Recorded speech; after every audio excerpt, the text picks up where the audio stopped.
రైతు కుటుంబాలకు మేము మాఫీ చేయడం జరిగింది, వాళ్ళ ఖాతాలో వేయడం జరిగింది.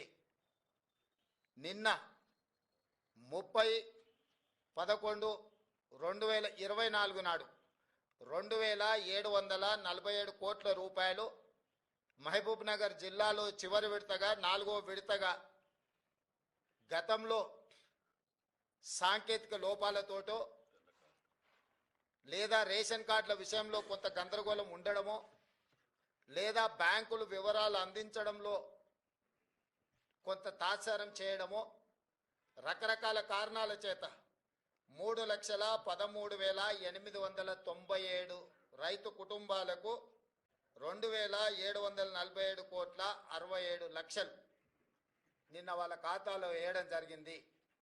నేను మళ్ళీ రైతులకు మాట ఇస్తున్నా, సంక్రాంతి పండుగ తర్వాత రైతు భరోసా మీ ఖాతాలలో వేసేది సోనియమ్మ గ్యారంటీ, ఇందిరమ్మ ప్రభుత్వము. 2 లక్షల వరకు 100% కంప్లీట్ అయిపోయింది.